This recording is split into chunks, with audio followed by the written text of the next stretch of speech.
February the 7th. We have a quorum, Mr. Rosendahl, Mr. Koretz, and myself, Bernard Parks, as the chair. Mr. Smith and Mr. Rezar will not be present today.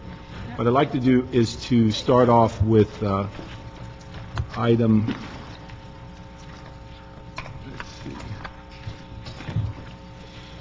item 5, and then we can deal 7 and 8, and then we'll go in closed session on item 1, 2, 3, and 4, and then come back for the remaining items.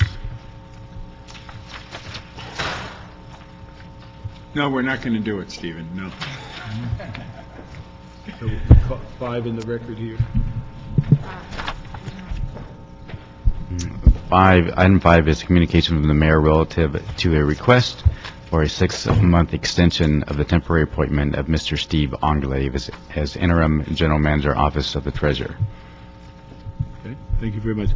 Steve, why don't you give us an overview? You've been there, what, 6 months? That's correct. Okay, give us an overview of what you've evaluated. I understand that you went there with the direction to do an evaluation and a report, and to give us some idea of what the status of that report and what were some of the things that you've evaluated since being there. What report are you referring to? I understand that you were going to do a report about the condition of the treasurer's office at some point, and is that still pending, or? Okay. Well, good afternoon. Once again, my name is Steve Anglais, interim city treasurer. I've been in the treasurer's office for about 6 months now. The initial appointment was a mayoral appointment that did not need city council approval. But now the second time does need city council approval. Now, for my 6-month period in the treasury, I have come to work with some very, very professional folks in the treasurer's office. The employees there are very professional and they know what they're doing. The treasury is running well. Initially, I had reported to you that the interest revenues were going to fall below projection, but due to rise in interest rates and due to increase in city investments, that picture is looking much better, and therefore believe that we might just be able to meet the original projection. In addition to that, there is one particular action that I took, but I want to mention a little bit, but I also want to caution that part of what's in that action has some potential litigation issues that I would want to request that if we have to get into the details of it, we do that in closed session. And that item is the change in billing procedures, where we changed, or I made a policy decision within the department to stop the billing process that we had then. It was a convoluted process that was very, very difficult to understand. Staff in the treasurer's office explained to me that it was an opportunity cost. Some of them referred to it as distribution of an earned interest. I've never heard of anything like that. I went to generally accepted accounting principles to look for it. I wasn't able to find it. I've discussed it briefly with the city attorney, with the controller.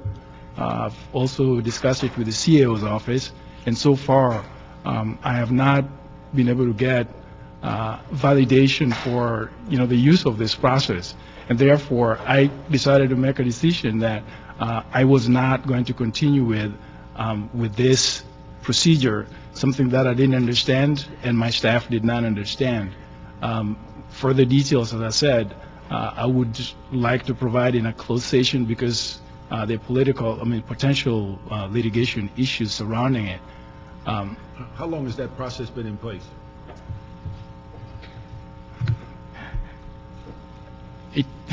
The reports that I've seen say that it's been in place for 30 years.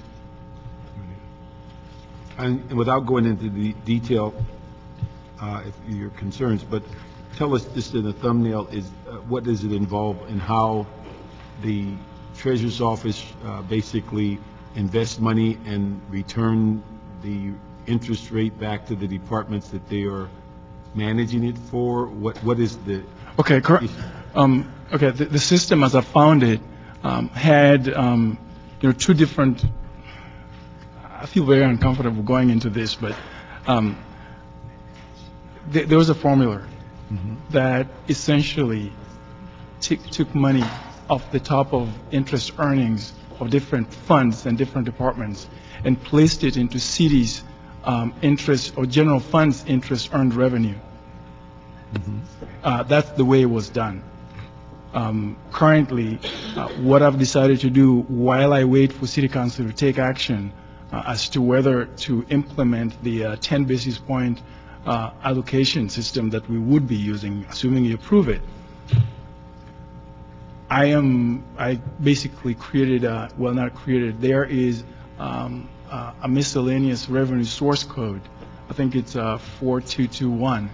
And basically what we're doing is we're using the 10 basis point, we're calculating the average daily balance within different funds. We're making a deduction of that and keeping it into that fund. So should City Council decide to move forward, then they can use that money. If City Council decides not to move forward, then that money would be returned to the funds and the different departments. To return to what, the fund in which the interest-bearing fund for the city? Say that again?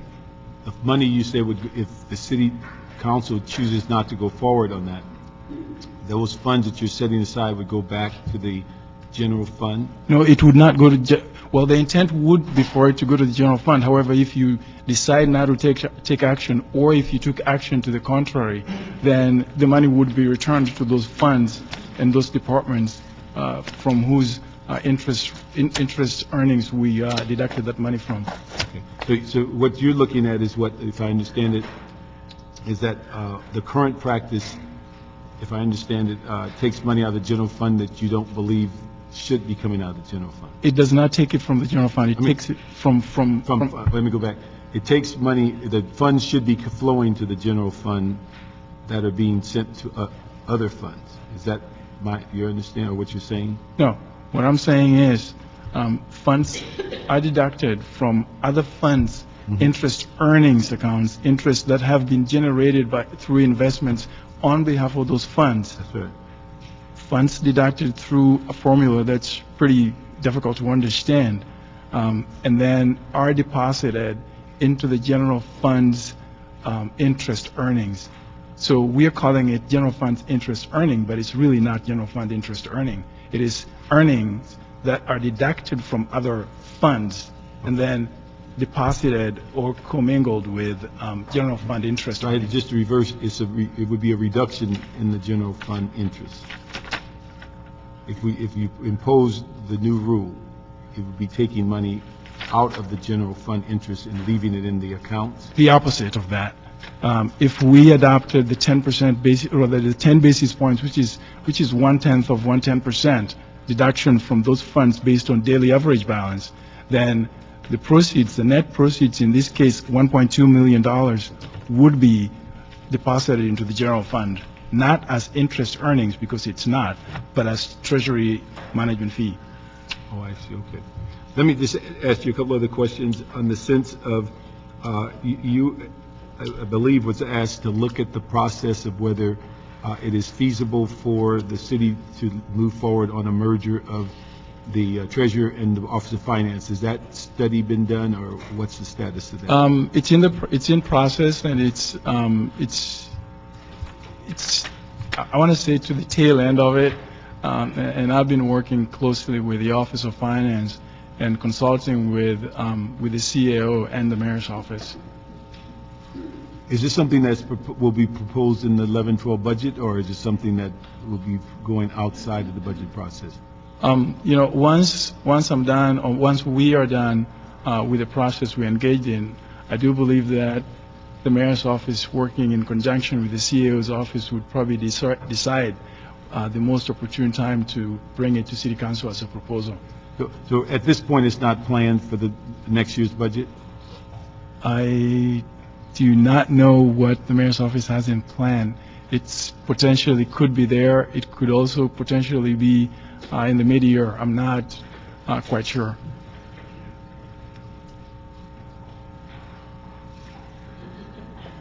Okay. Bill? I'm just curious, because you have a great background with the city, and I knew you when you first were working for Bernard, right? Correct. Do you see anything in that new position you've been in for 6 months that we need to know that we didn't know before you were in there? Anything you see happening right now that we should be aware of? Take advantage of us in this opportunity. Obviously, we're going to reconfirm you. You're a great guy, and we're happy you're here. But what have you learned that you can share with us that might be helpful to us? Well, you know, one of the things that I've learned is one that I said that I would be glad and willing to provide additional information in a closed session when it's properly agendized. The other is I do know that Explain that a little bit more about that. I want to hear that. When you're saying closed session, properly agendized, what are you talking about? Basically, what I mean by closed session and while properly agendized is that there would be an item in Budget and Finance Committee talking about the change in billing procedure within the Treasurer's office, and that discussion would take place in closed session because there's a potential litigation issue surrounding it. Yeah, I welcome that. Get with us, and we'll work together to see if we can do it. What else were you going to say?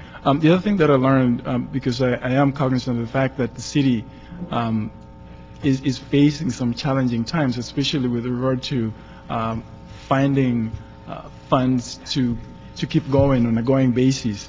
It's going to be increasingly very difficult for any municipal issued bonds to even succeed much in the marketplace, because there is not much trust in the financial markets today with regard to municipal bonds, which we do issue to help us with trans, which helps us with pensions and just daily operations.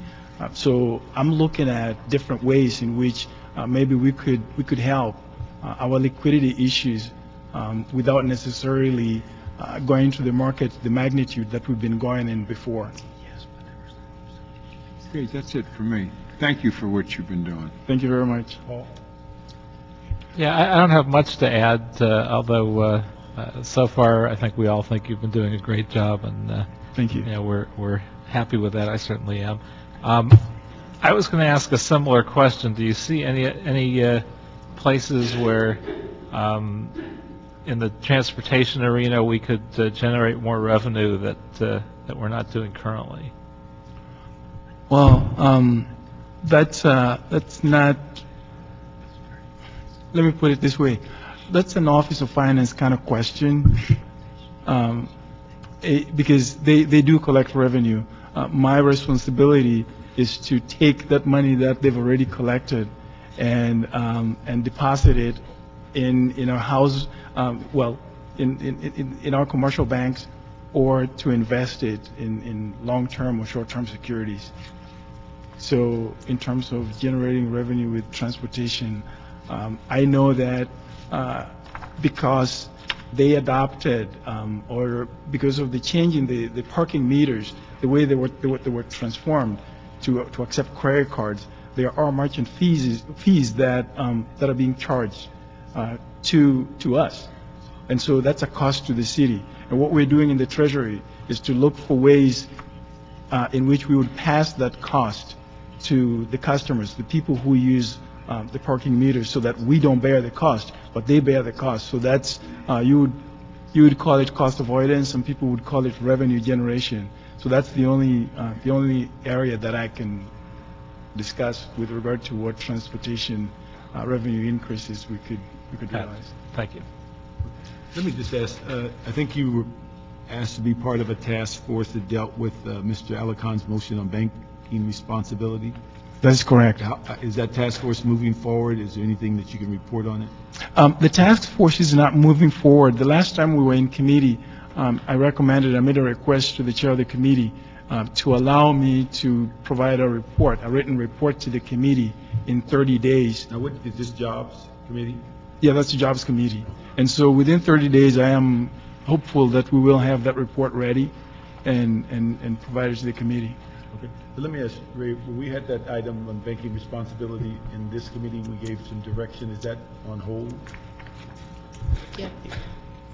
Well, I'd like to say, basically, we're still gathering some information on sort of the best proposal to move forward. We're still trying to get, research some of the data from Philadelphia, from New York, from other cities, trying to determine what would be the best approach for the city. Is that consistent of where Steve said he's getting ready to do a report for jobs? No, there's a difference. There are two reports. There's this one where the CEO, the CLA, and the Treasurer's Office were, and together with the CRA, were asked to report back to both Budget and Finance and the Jobs Committee. That's the report for which, to which Ray is referring. Okay. However, the report I'm talking about is to the Banking Development District. Oh, the districts, okay. Yes. That's the other one, okay. No, I was thinking about, what I was asking about was the Responsible banking? Yeah, responsible banking. Yeah, that's the one Ray is talking about. That we are all together supposed to report, and I was waiting more for the CEO and the CLA, but I do know that they're very busy with the budget right now, so I think that it's going to be a while before that report comes through. Okay, let me just ask on that, if I got the right term, on the issue of the Treasury management fee, is that the item? Correct. That we could ask that item, we can ask the CEO and the CLA to do a report on that, and what would that, could we get that back in a week or two, or?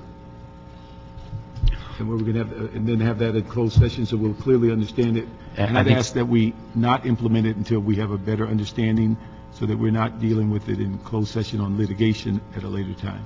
So if we could, I totally agree, Council Member. The only thing that I would ask that, you allow me to do is to continue collecting the money, so that we don't hit the departments or the funds with one big bill.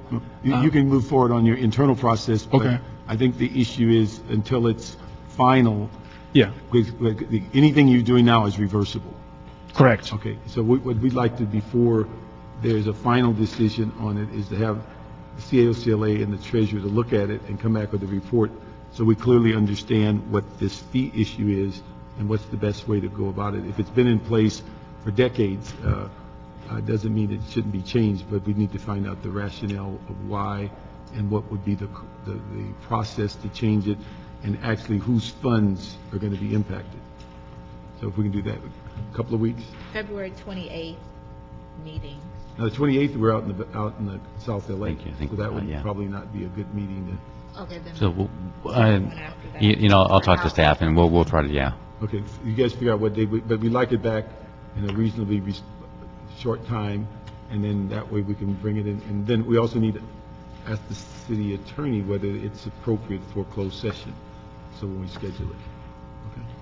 All right, so we will move this recommendation for a temporary appointment, and so that is it temporary or interim? Interim appointment to the council. Do we have a date for that? This Wednesday, Wednesday, okay. February 9th. Very good. And then we'll ask for that report back on the issue of the treasury management fee within a couple of weeks.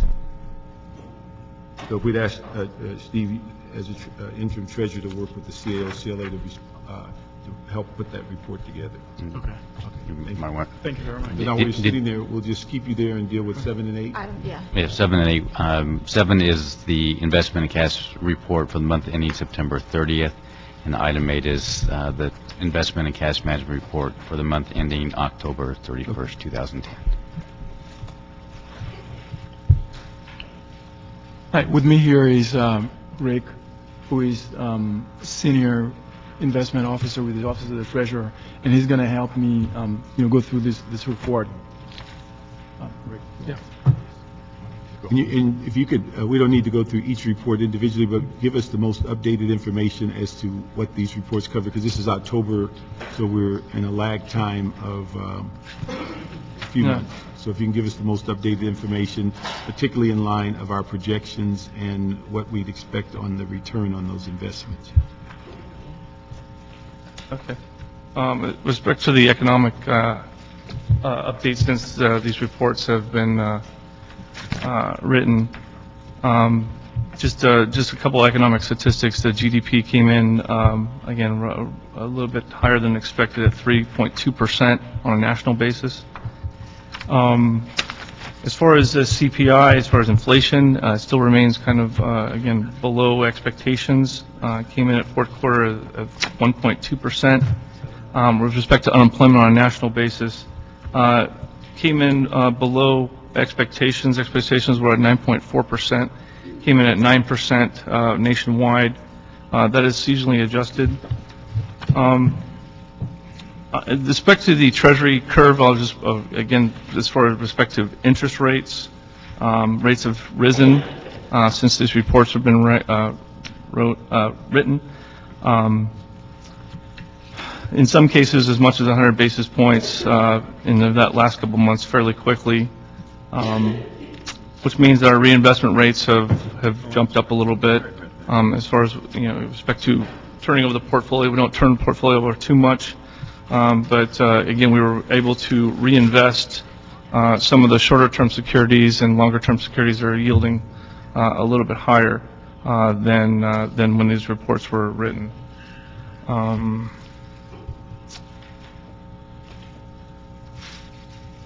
I can also comment, since we comment on the Federal Reserve as well, Fed funds target is just still in a range of 0 to 25 basis points. According to the forward estimates and futures contracts, it's expected to remain the same, in a probability of maybe a change at the end of the year. Again, depends on, again, the inflation forecasts, the rising rates recently been mostly market-driven, but have been in anticipation of rising commodity prices. So that's basically most of the reason why the rates have risen in the last couple months. But again, the Fed funds rate is expected to remain the same and likely change maybe at the end of the year, given the probabilities. I think there's a 30% probability, and those are based on basically futures expectations. So basically what that means in terms of our interest rate earnings is that, as I said earlier in the year, I had stated that we were going to lower our expectation with regard to the earnings, but with the rise in rates as they are, and the fact that the balance levels have risen, I do have a reason to believe that we might meet our initial target of $12 million. Because I think last time we were here, it was viewed that maybe you're going to meet about half of it. That's correct. Or you look at like you may Say that again? hit the target, or I think we may be able to hit the target. It's still very difficult to tell because this is a function, it's a function of many variables that, for which we have no control, including the level of balance, general fund balance deposited or rather invested and deposited in banks. And of course, the interest rates, depending on how fast it moves, based on the forward curves that we have, we should be able to meet the target. okay. If the fund rate or if the fund balance stays the same or better. Are we also staying within our current strategies? And or is there any expectation to change the strategies that you've been telling us about month after month? We are still staying within strategy, correct? Okay.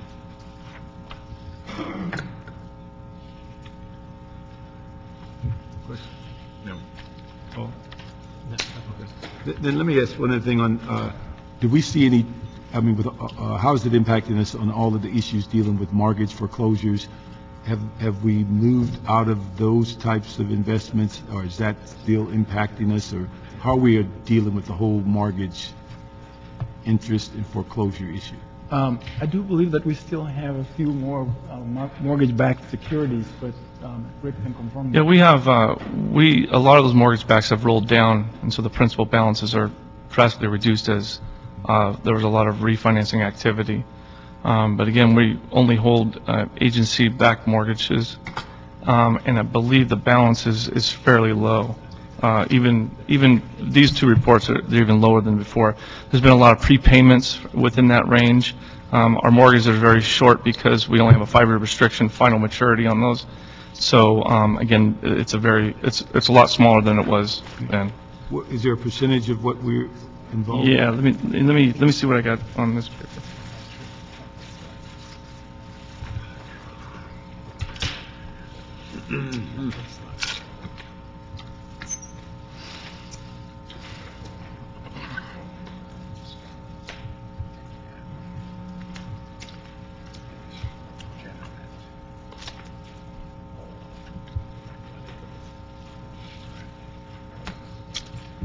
As of, this is as of October 31st, the mortgage exposure was 0.4%.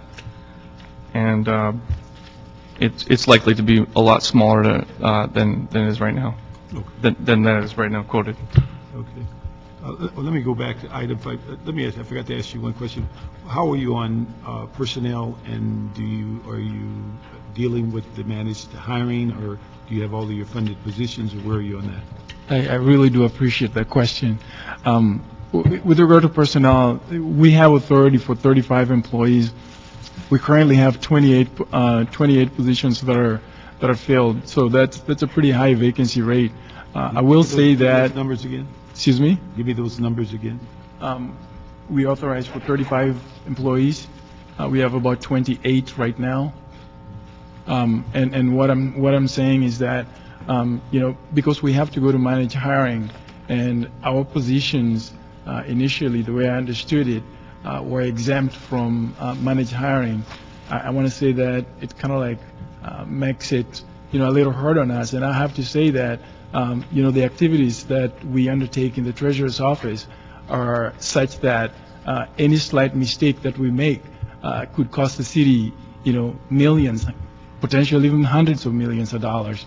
So to the extent that we still have to continue going to managed hiring committee to fill our positions, especially investment officers and treasury accountants, it's something that I would like to request that we go back to what we used to do, which was to exempt those positions. Let me ask, on the 7 position, what type of positions are they?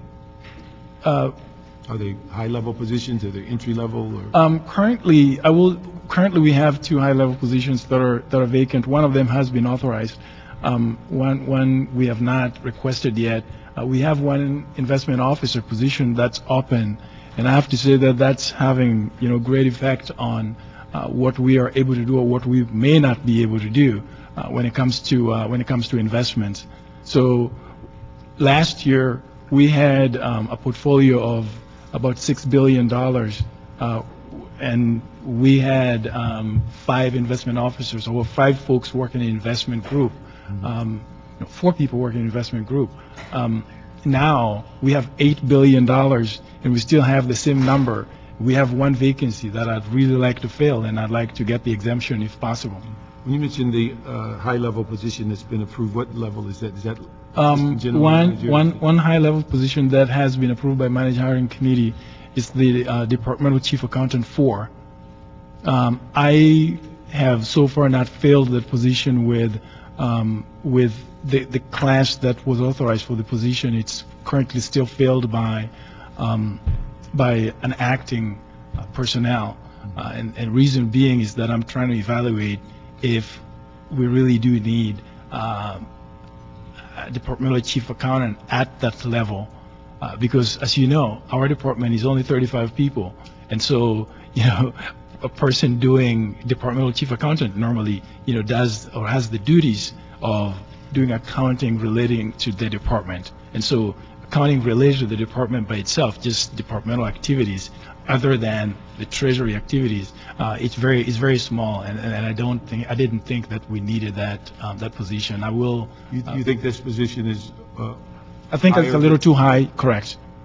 Okay, even though it has citywide responsibility? Well, it does have citywide responsibility, but it is still departmental chief accountant. I would opt for something that is more treasury oriented than treasury. Than departmental chief accountant, because the functions are different, and the kind of funds that they report on or the internal control requirements are totally different.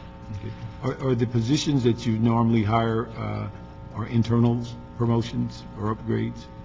Some of them are. When it comes to investment officer, we would have to actually go outside and use, our 7%, because the existing civil service list does not have any current city employees.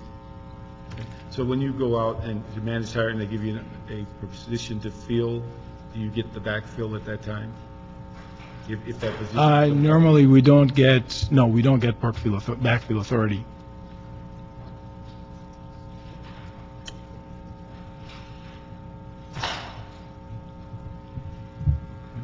I'll ask the CEO and the CLA to look at the managed hiring and get an evaluation so that we'll have some idea of where they are in the system.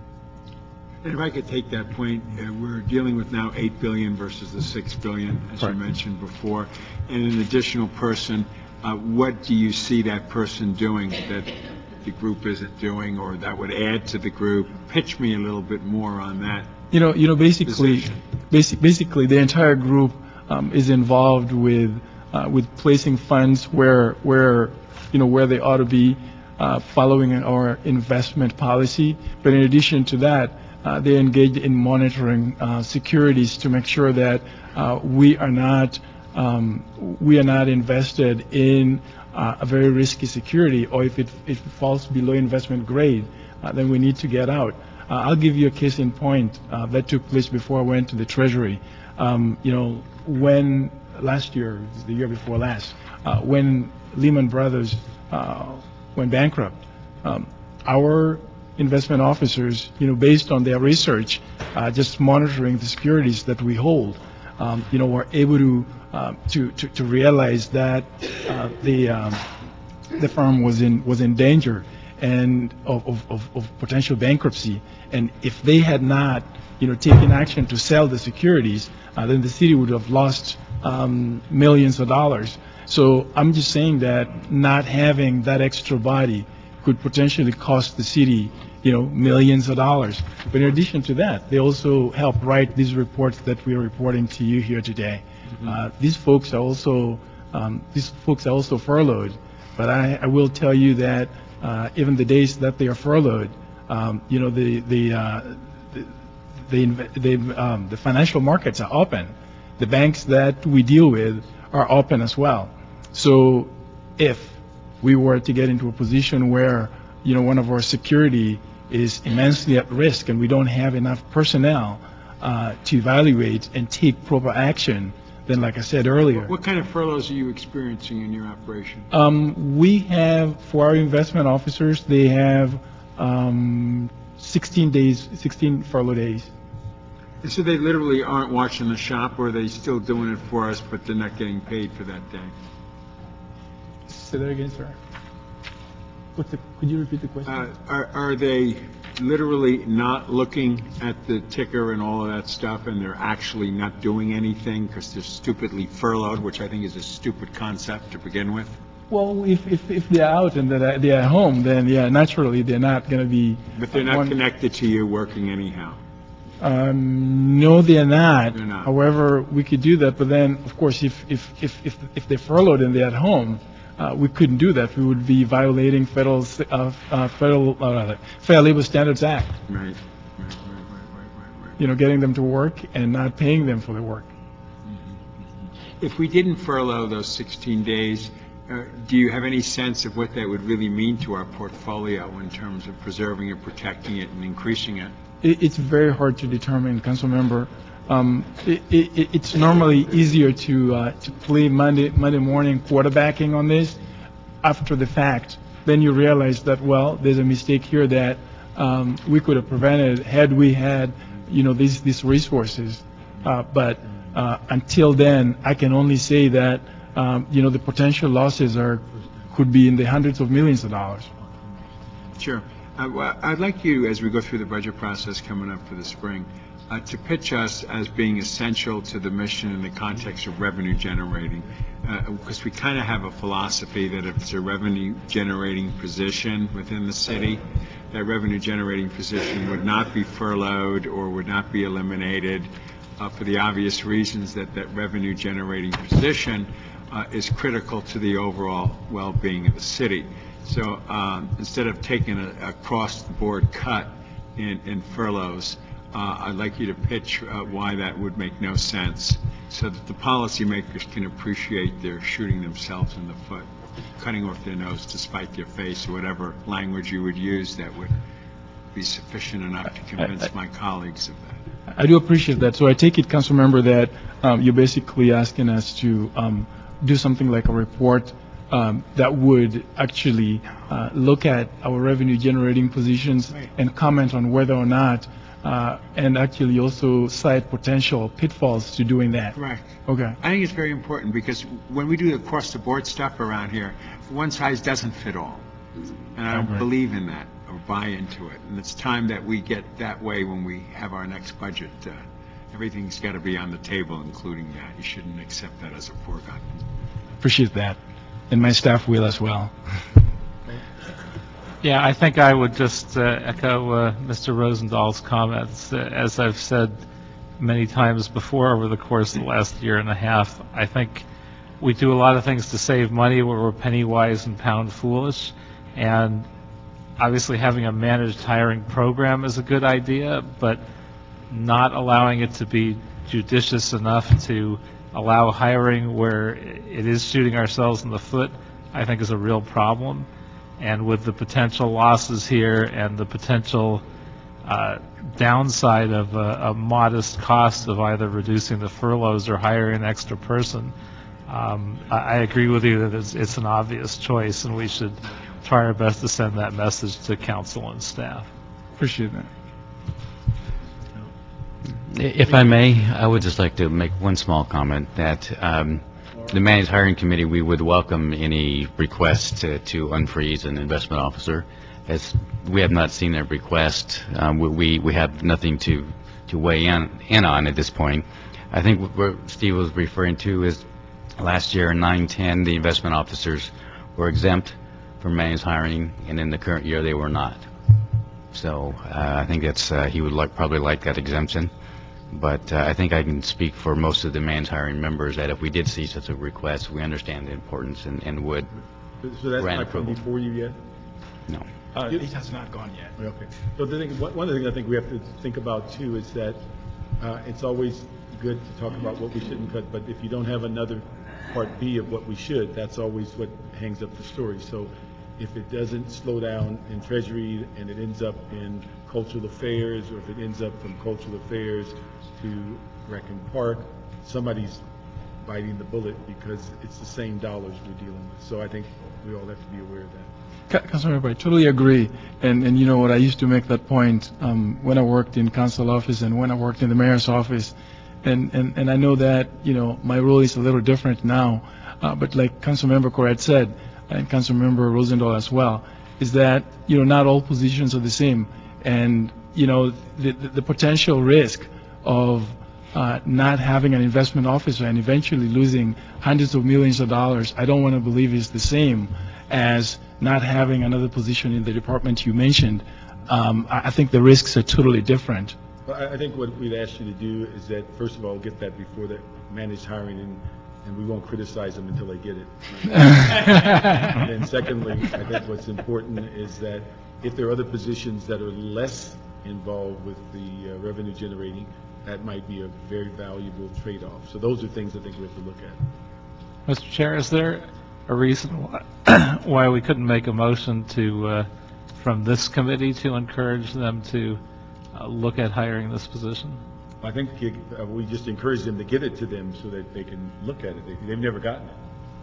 So it's not before their purview and they understand the importance. It just hasn't been given to them yet. Can we bring that before the managed hiring committee as a formal motion of this committee?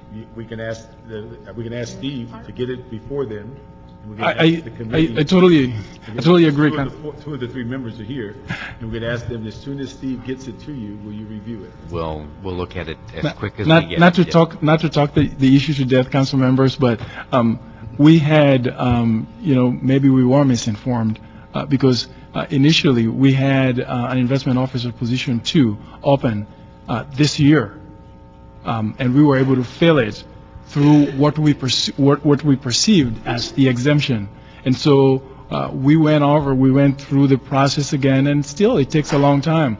We went through personnel department and then of course got stopped. So we just got stopped last week in our process to try and fill this position. So it's not that we hadn't started. We had started, but we were operating under the assumption that we were going to be able to get the exemption just like we did earlier this year. Actually, probably just a couple months ago, we were able to fill it that way. Okay. So why don't you get it before them, and we'll ask them to facilitate it as quickly as possible. Okay? I really appreciate it. All right. So we'll move that item 5, 7, and 8. And then 7 and 8 are note and file. And we're going to go in closed session on 1, 2, 3, and 4, and then come back for the last 2 items.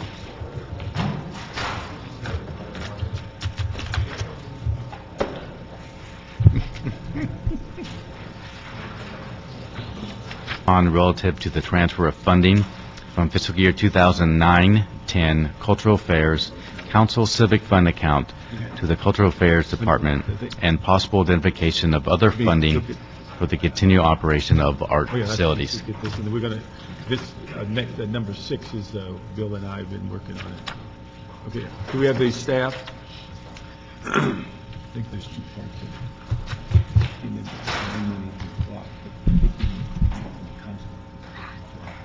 I mean, unbelievable, yeah. Good afternoon. Good afternoon. So, as you know, last year around this time, the Department of Cultural Affairs was instructed to look at a number of its art centers and theaters that we currently operate and staff and program, and develop an RFP that would seek qualified nonprofit arts organizations to take over those functions. The idea being that the city would save money on staffing and programs, and yet we would be able to bring in nonprofit organizations that would then be able to, if not continue the exact same activities, at least they would be arts-related activities and programs. As we have tried to move forward with that dictate, we have encountered a number of policy issues that are really beyond the scope of the Department of Cultural Affairs to determine. And without determining those issues, such as will there be a fee assessed, rental fee, and if so, how much, based on what will the city be responsible for in terms of maintenance and utilities, et cetera, what would the operator be in charge of. And we have come to a juncture where Councilmember Labange felt that maybe the CAO's office could be more successful in getting the kinds of budget information needed from departments such as GSD and Recs and Parks, which are co-managers, if you will, of these entities, so that we could come up with an RFP that really laid out in a very transparent fashion what the bidders would be responsible for and what the city would be responsible for. In the meantime, while that process is winding its way, the department has been asked to continue operating these facilities because, as you know, most of these facilities are in underserved areas of our community, and they play a vital role in keeping the stability of the communities where they're housed. And so we have been basically begging from Peter to pay Paul to keep these entities alive and open. We've been very clear that the funds that were in the Department of Cultural Affairs budget to do so would run out at the end of the 2010 calendar year. And so what you have in front of you is a motion to try to piece together enough dollars that would allow us to maintain the facilities open till the end of this fiscal year. So it is a combination. We need about $400,000 for these facilities to keep functioning, and that's pretty much bare bones, but it would allow us to continue providing vital services. As the motion paints, we were recommending 3 sources of revenues: $98,000 from savings in the department, $142,000 from CDBG funds that are managed by the mayor's office, and then we're proposing that $169,000 be approved from prior year's council civic fund dollars, not FY 10-11, but monies that have rolled over from prior years. So each council member still would retain his or her FY 10-11 allocation of $18,000, and these funds would be from monies not spent by a number of council members in years past. So that's sort of it in a nutshell. It'll get us till the end of this fiscal year, and then we'll have to see, as the budget process moves forward, what exactly we're going to do in terms of FY 11-12. What locations are you referring to on this proposal? I'm sorry, I didn't hear you. What locations, the number of them, and what locations are you talking about for the help fund through the end of the year? There are about 6 council districts who have prior year monies still available. The facilities. Which Oh, the ones are you trying? facilities, Yeah, I'm which ones are you trying to sorry. say? We're talking about the William Grant Still Center, the 5 facilities at Barnesdale Arts Park, The Warner Grand the Warner Theater Grand Theater The in Madrid- San Pedro, and the Madrid Theater. in Councilmember Zines District in the Valley. Rattle them off again.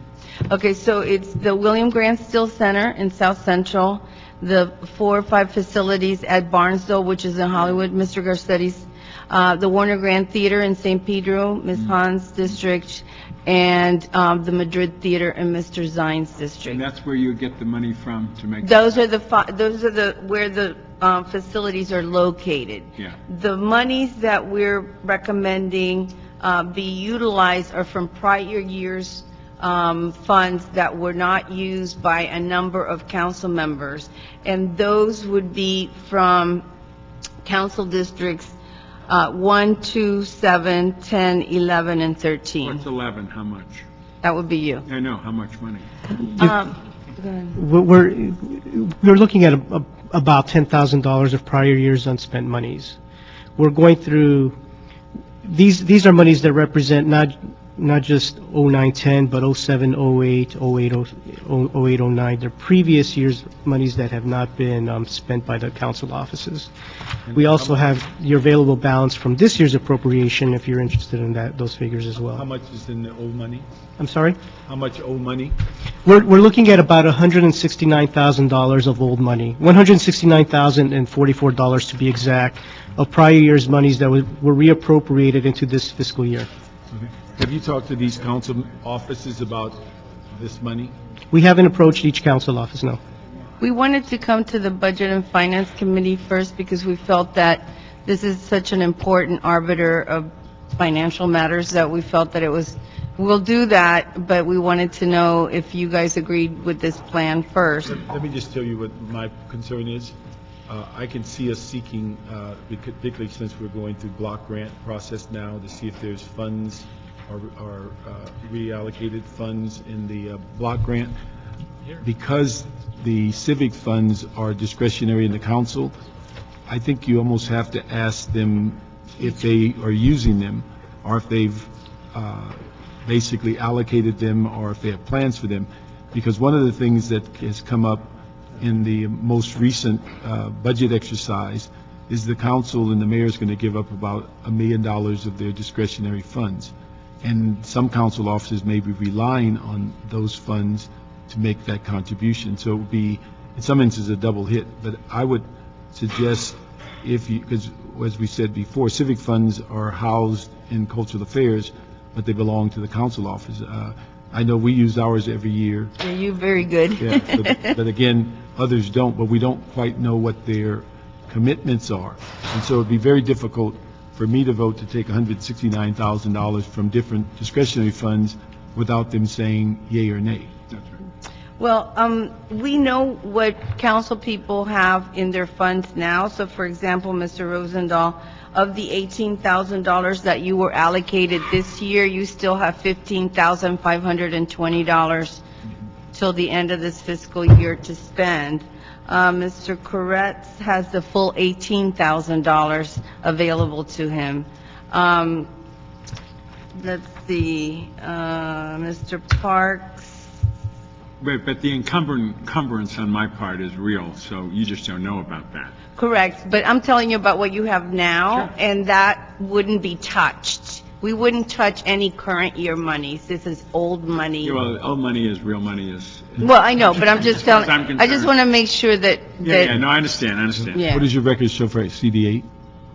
CD8 is, you have nothing left because you're very good at spending it. I think we just encumbered the final bills for your Martin Luther King Yeah. Parade Okay. activities. But let me just say, I would suggest that, again, primarily, and I am trying to match up where there's money and where, I think on these projects, you have CD10 has one, and there's funds there. 13 has money, and one of these are his projects. 15 has no money, and 3 has no money, and yet they have projects. So I would ask that you, because they're discretionary, that we don't make a decision that overlaps what they may have in mind. And as we know, with money that may be unallocated, it doesn't mean it's not mentally placed to get some project done. And we've seen in the past when council officers have been asked to cut their discretionary funds, some of them have used that fund. And so I would just say that for council discretionary funds, it would have to be a voluntary move on their part. Well, what we can do is go to each of the council districts that are being affected and have a discussion with each of those council members. But again, we wanted to sort of bring it to you first to see if conceptually you thought that, we should move forward with this. It's a very difficult situation because we were told to, lay off the staff members at these facilities last year, and but at the same time, nobody wants the facilities to close. So we've been doing the best that we can to keep the facilities open.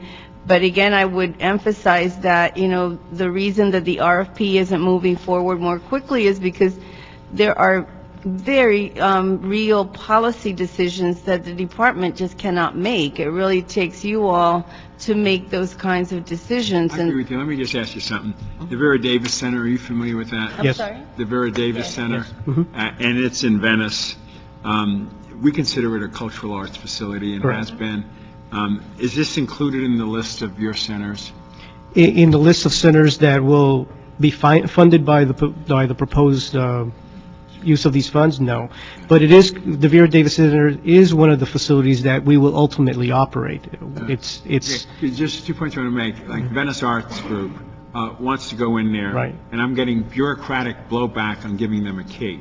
Here is a group that is as good as it gets when it comes to community groups doing arts. What they do, Venice Arts, is take kids at risk and they teach them it and they all involve themselves with it. I've been wanting to put them in there for a long time, and I get a bureaucratic blowback, which I'm furious And who at enough was of. giving you that? I don't know, but somebody within the mix of decision-making.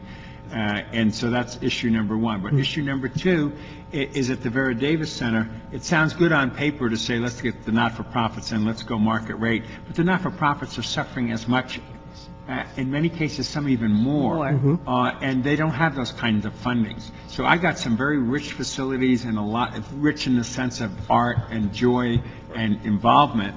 And I don't know what we're whistling Dixie about if we think that they're going to be able with nonprofits to do what we can't do anymore when the nonprofits are also suffering. So I want to be sensitive to that. And as for whatever monies I might have right now, it isn't that I don't want to spend it. I happen to work through a process that takes a lot more time and energy than people want to, so that every city taxpayer dollar is spent right. And I certainly can use it. And I'll be real candid with you. I'm not going to take my money and put it in another district's office if they can't live within their means and operate the way they need to mean, and that's their problem, not mine. I've already been too generous, and the West Side, frankly, has been very generous. And it's another issue, but it has to do with parking and meters and all of that kind of stuff. It's time that I was able to keep my fair share. So it'd be quite a problem, and Mr. Parks is obviously right where I'm at on the issue of what we need to do. And you certainly have identified some of the issues that we have been grappling with as well. on the policy issue, whether, can a nonprofit do a better job than government can? Do they have the financial wherewithal? But that's a whole separate discussion. It was not our intent to be dismissive of the council offices that have money still left in this pot, so to say. But because the RFP hasn't been released for a variety of reasons, and because we continue to want to maintain and be sensitive to the communities in which these facilities reside and keep those operations, we're just running out of money. And so the options for us now is that we either try and find what small pots of money there are, or close the facilities. And the reason why we're approaching you now is because we thought it would be a more expeditious process, simply because the further we move along the fiscal year, the quicker we're running out of cash, the quicker we're exhausting our allotments, that we may, before we even make a decision on this money, we may be at the point where we may have to shut down the facilities for lack of cash flow. And so our intent was not to be dismissive we're respectful of the other offices, but it was not to be dismissive. I think our intent was to try and get some kind of policy direction on where this committee might want to be with this. Obviously, there are at least 6 council offices whose districts house these facilities that may feel differently, but we thought we try and see if we can move forward. And I certainly appreciate you doing this.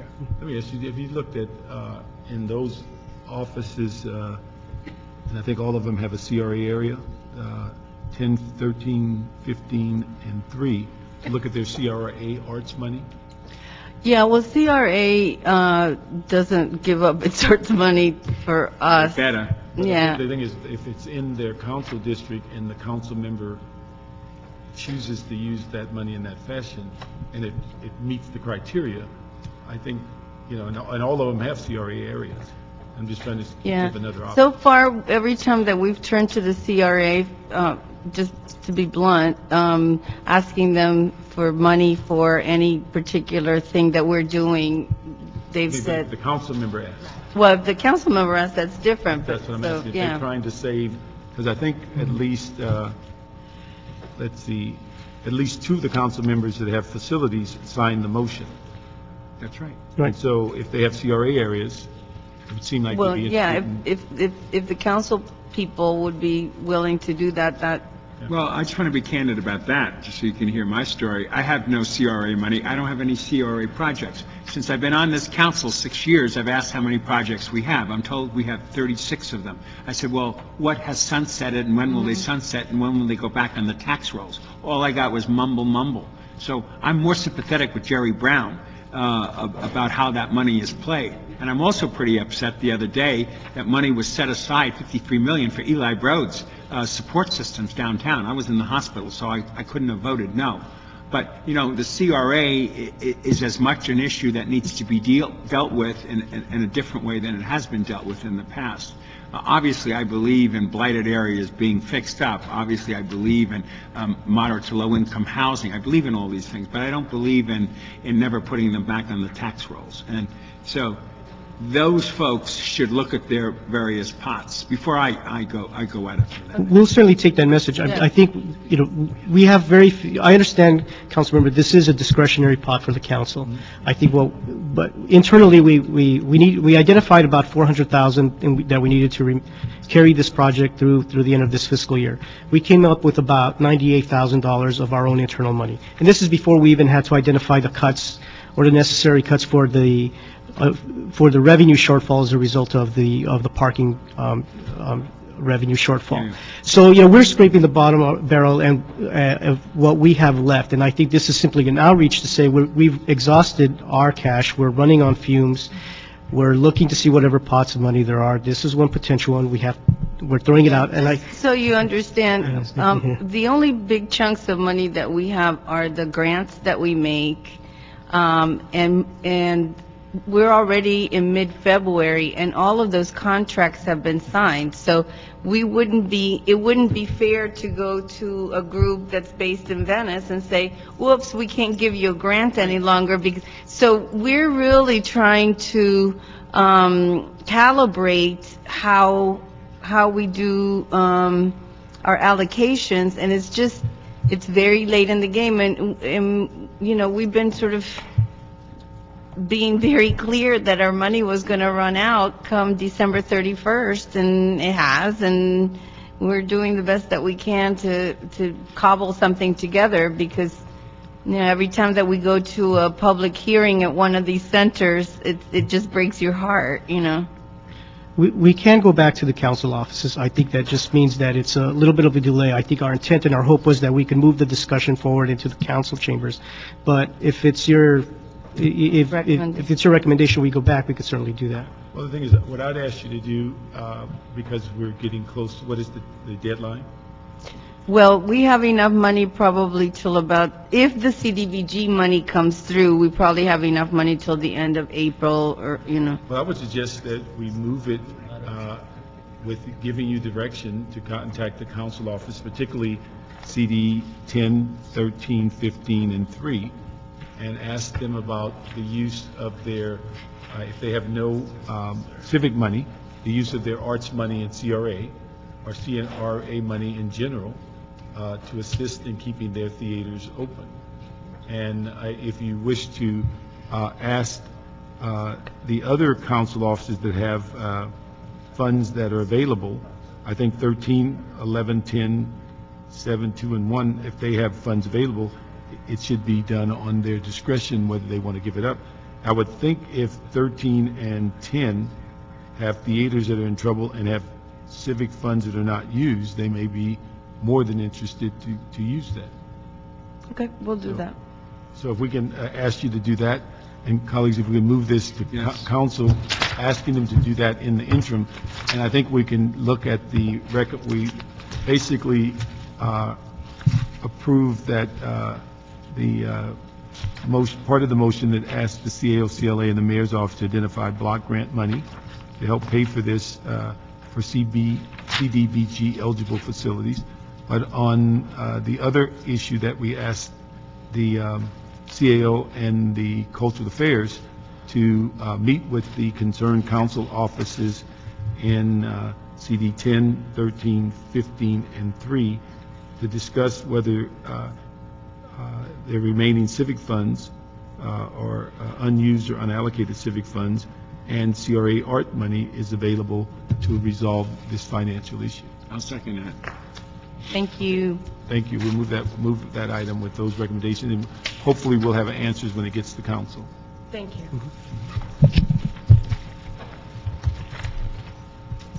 Last item. Okay, the last item is item 6, and it is a Department of Transportation report relative to a 5-year parking operations and maintenance plan for the Special Parking Revenue Fund that establishes the requisite funding for the necessary maintenance, upgrades, technology, and repairs of parking structures, meters, and related assets. Good afternoon. Good afternoon, council members.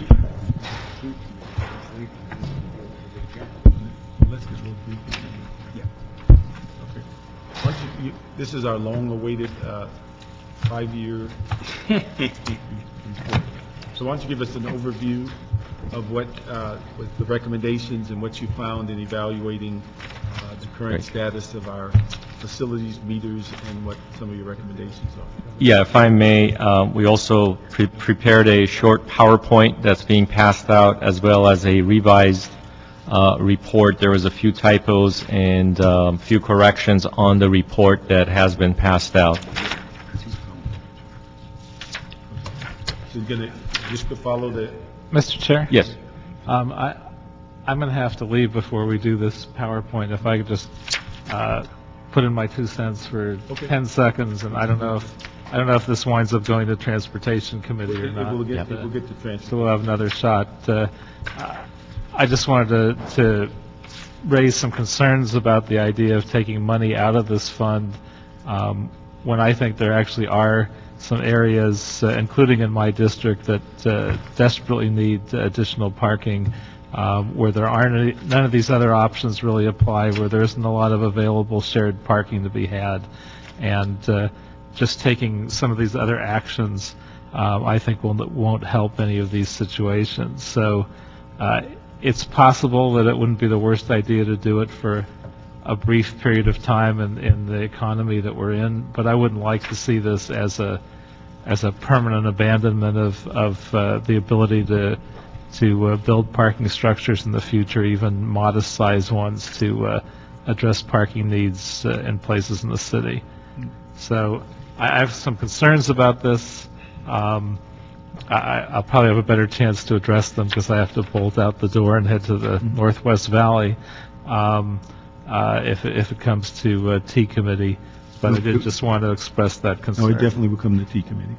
I think, just for everybody's background, this is something that I think we've been working on for a couple of years, and that the real issue that the new ordinance, we believe, put in place a situation to where the money that is gathered for our structures and meters not be used as surplus, as we've done in the last couple of years of $100 and some million, and then wonder why our infrastructure is not kept updated. And so the whole purpose is trying to find out if we made those investments as we should, and we had a 5-year plan, a rolling 5-year plan, what can we expect as it relates to the revenue and things of that nature. So that was the whole premise of getting this started, and also it took us 2 years and 3 rewrites to get the ordinance that said if you borrow it, you got to pay it back. And so before we get the movement to change that, we want to be able to show what we actually can do. And I think it's, from what I can see, is a fairly remarkable study about meters. The issue of whether we could make the same impact on parking structures and parking lots would also be a remarkable story if we actually expended the money the way it should be. I mean, that may be unique in the city of LA, but that's what the whole issue of what we're asking for. If I could just take this a step further, because we're down to a committee of 2, remember the gold in the gutter, and the notion of the rates and the meters and what makes sense and what doesn't is an ongoing discussion. Secondly, CD7 and CD12 have no meters, and some of the other CDs don't have enough meters in their business areas. And we in the 11th District are fed up with having all the meters and all the revenue go into the general fund. That's my third point, which is I will not put another meter in my district unless there's a percentage of that goes back to the neighborhoods where those meters are put up. And if you did an analysis of which council offices have which meters, obviously some downtown and a few others are dramatically the best. And then there's areas like mine. Anecdotal story on putting it back in community. Pacific Palisades has had meters, and we've upped the meters and upped the hours of the meters and all that for many, many years, has been wanting to do a parking structure with some of that money to deal with some of the issues they have with their Swarthmore Street. We can't even get a study done, better yet that, because of the access to the money. But my most important point is fairness, just like that Dakota billboard sign business where it was divided equally among 15 districts, and yet the assault on that stuff was in 3 or 4 districts done by Ron Deaton, God bless him, but a terrible deal for the 11th district. We cannot, going forward, continue the policy of meters in some places and not across the board, and we also have to appreciate communities who have the meters and putting money back into it, into those communities. It's not your story, but everybody robs this money to keep the general fund going, but we need a little more appreciation of all that. Well, thank you, council members. Amir Sadati, interim general manager. I'm joined with Dan Mitchell, my senior engineer, and Renee Saglas, off-street facilities manager. So if I may, just maybe about 10 minutes to take you through the PowerPoint, and then we can get into some of the other things that you've mentioned. So I think, as Councilmember Parks mentioned, we've been working on this for a few years as a city, where parking has been looked at in different ways, and it's really been evolved. So we'd like to say tomorrow is today. We need to develop a sustainable future. We know that there are some sources of funding. It's mission critical. Job preservation and creation is essential. Increasing our economic vitality of the city and our neighborhoods is a must. And promoting, preserving, and enhancing the quality of life in our communities is our mission. The good news is accessibility to our neighborhood centers is a mission critical. Providing safe, reliable, and convenient parking is the key to the success. And sustainability of our systems translates into cost savings and generates revenue. As mentioned, this does require modest and smart investment, and I'll get into the smart part a little bit later. What is the 5-year plan? Well, the 5-year plan was a way to look at the operations, maintenance, capital expenditures, a strategy of investing in our program in a 5-year, but tying it in and beginning that program in fiscal year 11-12. And as a start, we based our figures on the proposed 11-12 budget, and one of our changes within our recommendations was actually to make sure that this is intended with all of the budgetary and policy actions of the mayor and council, that this is obviously the first crack of us providing this potential information, but it really needs to work out with the adjustments necessary that would make the intent of the budgetary and policy actions of both the mayor and council. The program covers 3 DOT parking programs. It excludes parking enforcement. That's a general funded program. The 2 existing programs are metered parking and parking facilities. That's all the parking lots and structures. The parking permits, that's the preferential parking, the overnight parking. For about 2 years, we've been working with the mayor and council and asking for that program to be really under a special parking revenue fund. Let me ask you one question before you get further. When you say parking facilities in your report, do you include the 7 that's part of P3? That's the report that shows the current status? We've done one with P3 and one without P3 as far as the numbers, and I'll get into that, council member. So for the purposes of this report and this plan, we have assumed the parking permits program being moved under the special parking revenue fund. We're still going to work with the CAO and CLA as instructed and work that through the budget for this fiscal year. What is our existing programs? We have the nation's largest second parking program, 37,000 on-street spaces and about 73 parking meter zones. We have over 11,000 off-street spaces in 117 parking facilities. So going back to your point, council member, the 7 facilities are part of the 117 that DOT manages. And in the parking program permits, we have about 125 preferential parking districts, 31 overnight parking districts, 5 oversized parking districts, and 31 on-street car sharing, because that's been a successful program that we've brought in. Talk a little bit about some of our recent parking advancements. Metered parking, as you well know, we've implemented a smart lease program. We've got those meters heads changed out with the ones that take credit cards that are solar powered. Right now we have about 36% of our meter spaces taking credit card, but with the recent action of mayor and council adding another 10,000, we should be growing to about 60% by the end of this fiscal year. Parking facilities, some of the advancements, we've just about to install the state-of-the-art control equipment in Hollywood Highland in advance of the Cirque du Soleil opening. Pay on foot machines, automations, parking guidance, systems telling you where the parking or how many parking available spaces there are. And of course, with the parking permits, we've brought in the Zipcar shared program into Hollywood and UCLA and USC campuses, and that's been very successful as well. Just going over what the council member Parks mentioned, within some of these operational and policy changes, we've been able to grow our meter revenue by about 78%. Over the last 3 years. You can see the graph. We've gone from about 21.2 million to about 37.8, and I believe it's proposed even higher, about 42 for this coming fiscal year. A little bit of the background. In the last 2 years, approximately $119 million have been declared as surplus and transferred to the general fund. Ordinance number 181337, effective November 11th, 2010, does require the 5-year comprehensive SVRF plan for budgeting and investments to be approved prior to the declaration of the surplus. And also, as Councilmember Parks mentioned, the ordinance does make this a loan that needs to be paid back. So again, 5-year plan is to provide the sustainability and establish a comprehensive multi-year parking strategy, a vision for the city.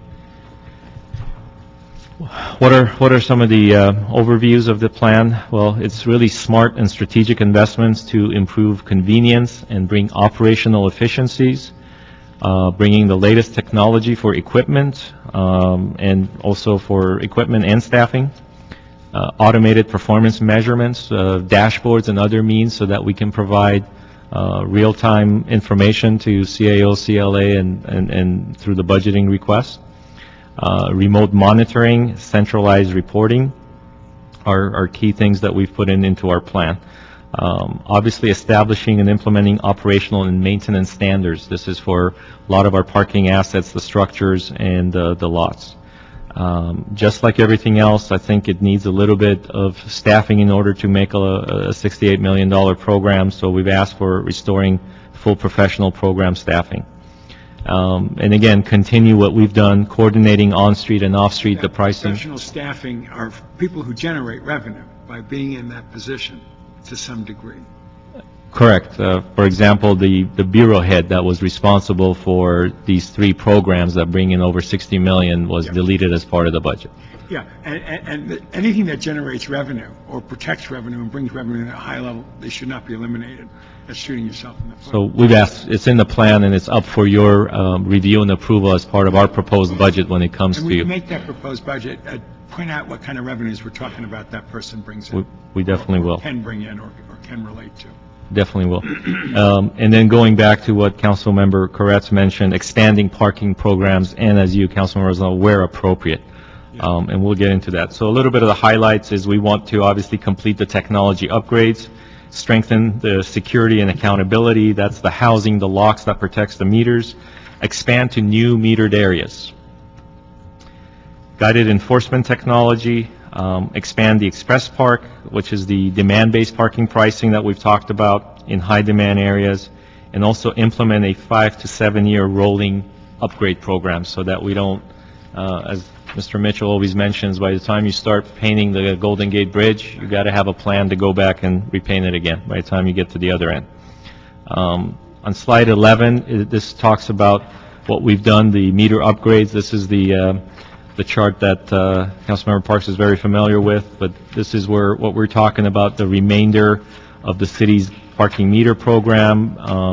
By the end of FY13, we should have the whole program implemented. We've done about close to about 80% through FY11-12, leaving roughly about 24% remaining for FY13.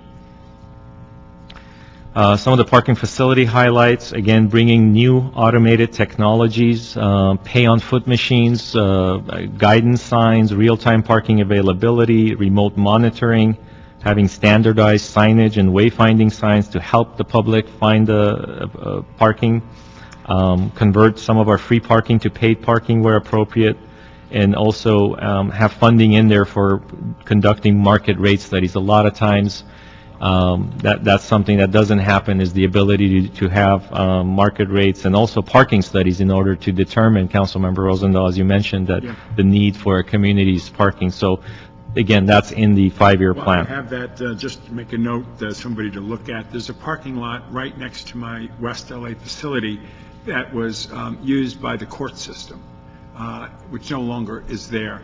It stays vacant.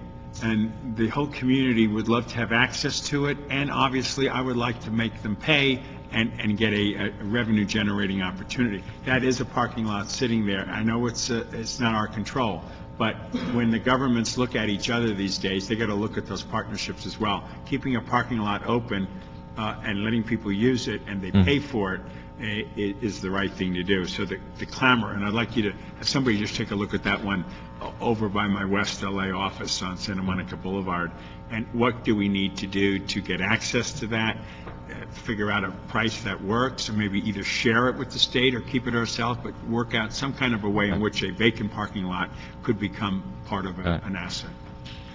Again, so thank you, Councilmember Rosendahl. We'll definitely look into that and get back to you and your staff. So under the, again, parking facilities, because we have 2 scenarios. One is with P3 and one was without P3, because at this point we're not sure the ultimate decision that the council needs to make on that. As far as the parking permit highlights, introducing new technology, bringing a web-based program, bringing kiosks to the public so they don't have to physically go to one of the locations, that these could be automated and could be put in safe locations such as firehouses or police stations where they can access it 24/7. Automated enforcement, again, through the new technology of barcodes and other programs within handhelds. Reform the program rules so that the programs don't take 2 to 3 years. We're already began that process. And also coordinate with neighborhood parking management strategies and metered parking districts. And this is a concept that we call residential benefit districts. And again, there's new ways to provide that access. So looking at the 5-year outlook, again, there's 2 charts, and in the report, there's 2 tables. One is the SPRF 5-year plan outlook without the P3, and then there is one with the P3. Just kind of highlighting the different programs is without the P3, there's still the debt service. There's 2 bonds in the MICLA, so we still have the 9.3, approximately 9.3 for FY12. The O&M is about 34.4 million. Capital expenditure is about 9.3 million. Again, talking, and there's a lot more detail in the report, but just for the sake of time, I'm going to just summarize it, but then we can go back and answer any detailed questions. Leaving about a 8.9 million net revenue within year 1, and then for year 2, again, same concept, except we, per the ordinance, we're adding a $1.9 million contingency, leaving about a 5.3 million net revenue, and so forth and so on. When you call it net revenue, would that be what's considered surplus? You've done everything, and that would be... That would be considered, I believe, in my mind, would be surplus, sir, yes. That's taking control of the operations, the maintenance, the planning, in order to improve revenue and services, and that's what would be left. And then the same table with the P3, the debt service goes away, but the net revenue is a little bit more, but again, the other revenues goes away from those 7 parking structures. And I think we're getting into the meat of this, which is what has been the legislative intent of the SPRF. I mean, historically, the Special Parking Revenue Fund by ordinance was meant to build more supply, use on-street meters and the existing parking supply, get those revenues. It goes into one fund, and generally the city looked at areas where it needed the large parking structures, and the council as a whole then would obligate the monies and build large parking structures. So that's how I think the intent was, really create and build more and more supply. And what we're here to say today, as I said, today is tomorrow, is the fact that there are some smart alternatives. Perhaps it's time to reconsider some of those investments and strategies. And what we tried to do in this report, just as conversation or as just to bring some of these ideas forth to committee and council and receive feedback. So I believe that building new off-street parking is expensive. However, it might be needed in areas where there's no other options. But I think there are some alternatives to building more parking, and those could be considered first as, again, policy decisions. Should it be providing access to existing parking supply? Many times it's not the supply issue, it's the management of that supply. We have many buildings that have a 8 to 5 type use, but at nighttime you have restaurants and you have movie theaters and you have nightlife, which again could be used. So we think that that's a good alternative use of using existing supply through partnerships before building more. Improving availability through demand-based pricing, which again, we're doing the pilot program with Express Park in downtown. Reducing the parking demand by supporting alternative modes, such as bike sharing, such as providing additional car sharing programs, enhancing the taxi programs, for example, near metro stations. And I think this gets into the next few slides, go into some of the more detail that we talked about. But I think to sum it up in conclusion, what I'd like to, again, state that the department is not the policy maker here. Obviously, the mayor and council sets these policies, and what I think we provide is a a vision where we, parking, as many of you know, as a cash cow. In this city and many cities, it's what it's known. And I think through the years, you had a very healthy cash cow. It was working, it was producing, it was selling the dairies the way we used to. I think where we are today, and unfortunately the state of the economy in our nation, our state and our city, we did what we had to do as a city to provide some relief. But what's happened in that time frame, that cow is now getting thinner and thinner, and the bones are showing, and the ribs are showing, and I think as a city, the vision is, if we want to, again, provide some sustainability to that cow, we have to provide some modest and smart investments. Eggs, they get eggs, though. We can get that one too, but I had to go with the cash cow because that's just really, in the terms of parking, it's known as a cash cow. So That's right. so really, I think as a city, that's where the department anticipates getting a lot of feedback and answering some questions. But I think this was just the starting point for us provide some of our lessons learned in areas where we saw that investments and doing smart strategies have created a good outcome for both the public as far as convenience via credit cards. For us, we've seen revenue enhancements both in our and really bringing a sustainable program. What I think the ultimate decisions are, I think we obviously would work with whatever the budget intents and policy intentions would be as a city. But we've, I think, put together a lot of ideas, outside of the box ideas right now for potential uses of that $8.9 million, but ultimately I think it's the mayor and council that have to decide on how to best use that. We've provided a roadmap, some ideas, and we're here to answer any questions you have.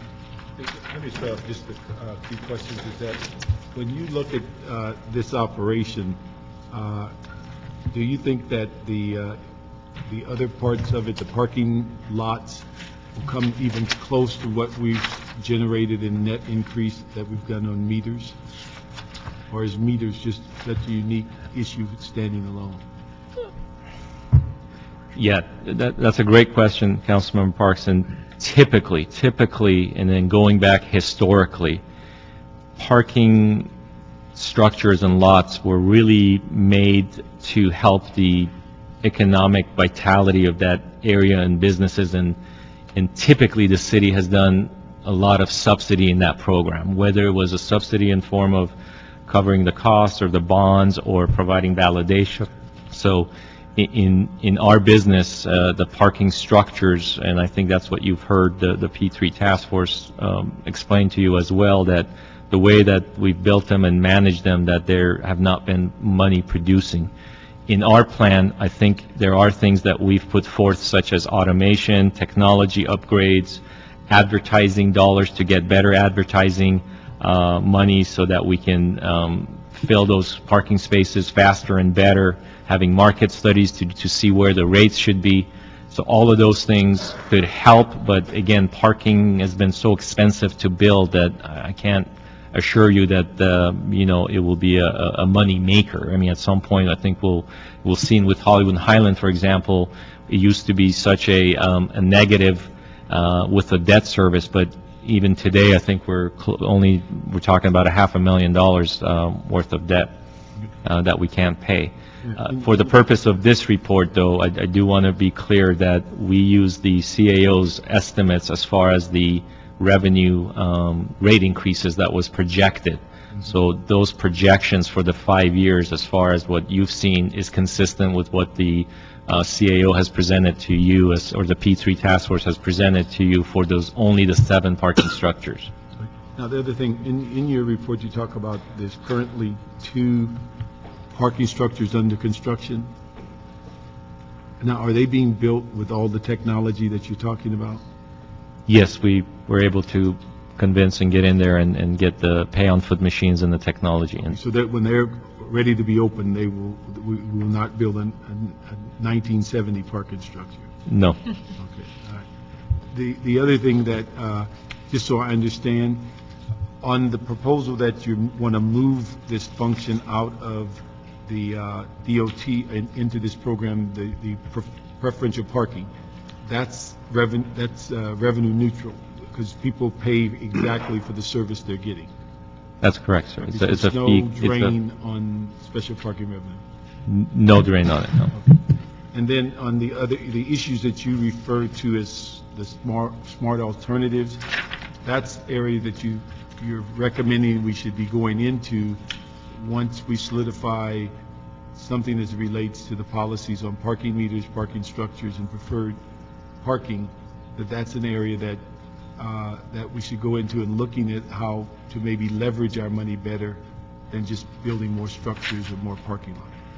Yeah, that's correct, Councilman. Those are just, again, smart alternatives. I thought is important as you asked the department, as your experts, to provide that information. We're the second largest city in the nation, and unfortunately, sometimes we have not been as leaders in those areas. So we've provide that as a roadmap, as options, and again, leave it open to the final policy and budgetary decisions that are to be made as a city, what to be used. But we didn't put a price in that. Those categories are not included as far as costs or benefits. It's really just our first attempt to provide that ideas and see if, But basically, you're saying that before you continue down the path as we've been, these are considerations that might leverage your money and your parking structures and meters in the future.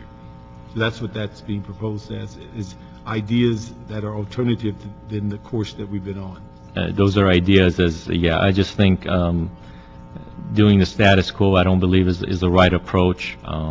Again, technically, as a city, if we want to go back to where we were in the 70s and 80s of building large, massive parking structures, then I'm saying that may not be the right vision for the city where we are economically, and also from what we're trying to do and be more of a mixed-use community. So in some areas that might be the only option, but in general, I think that there are some other ways to look at a sustainable program and have smart alternatives. Okay.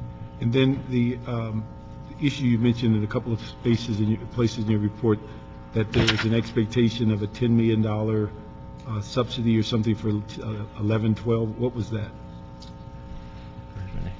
That's the 10 Out of the special parking revenue. What was Councilmember Dan Mitchell, Senior Transportation Engineer. That's actually in the ordinance, and it's now in the LA Administrative Code. But I thought that was First- 10-11. Yeah, in subsection 7 of section 117, 5.117. So we attached that as Appendix B. That the Let me first, just get one thing clarified. I thought we basically, in the ordinance, said that we were not going to cause the loan in 10-11 to be repaid. But in your report, it's 11-12. And I'm just trying to figure out. oh, I see. Maybe there was a typo. Okay, sorry. Yeah. 10-11. So it's 10-11, so we don't have. It was 10-11, that was the Okay. intent. It was just we were just trying to be consistent with the ordinance. Okay. Now, give me some input on you making a recommendation that the ordinance be expanded to include more activities than what we currently deal with. Is that merely talking about what you're calling the alternatives for the future, or are there other things that you're encompassing? Well, I think within the smart alternatives, there is a concept that, again, it's similar to the Pasadena model, that, again, where if there are monies generated within certain parking meter zones, that a certain percentage of that could go back to those neighborhoods for safety, transportation, other programs that, again, could take the burden off the general fund. For example, in the Pasadena model, they do the sidewalk repairs, they put the tree grates, they actually pay overtime for police on horses. So that meter money is spent in a way to enhance the area, bring the safety, reliability, and convenience of the area, so that more people go visit it, and in general, you get more tax dollars. So That would require an expansion of the definition. That would be one, for example. Another one would be if bike sharing, for example, is a program right now that I think a lot of people and council members and the mayor and everybody's supportive of the idea. It's just we don't have the funding mechanism. So if the ordinance were to be changed, then that potentially could be an eligible use to use a demand management type programs such as either bike sharing or the car sharing program, for example. So that would be, again, another type of use, eligible use of SPRF if there is council policy and decision to change the ordinance. Now, what one that we've talked about for years, what about the signage? In the sense, we've always been told the one area that we can never find money for is the expansion of, say, street sweeping and signs, although we write tickets. Yeah. Is that, We that sought, matter of expanding? we sought the advice of the city attorney on that one, council member, and the way the current SPRF is written, it's about a parking meter zone. So anything within parking meter zones that geographically describe, that's fine, that's an eligible use existing. It's when you get into residential areas and other areas when you don't have parking meter zones, then that's where the city attorney has advised that that would not be it cannot be used because that's not been in the intent of the... My final question is that, I've asked this before, is how, with all of this going on, and one of the things we kind of deal with things kind of incrementally, we have pots of money that come in, whether it's Safety Lou or Caltrans or it's MPA, and depending on how lucky you are, you get one of those grants or you don't get one of those grants. And the one that's always been amazing to me is that we have some parts of the city that has literally millions of dollars of traffic mitigation funds, but yet there's no consideration of all those pots. When we talk about SPRF, we treat it almost as though they don't exist.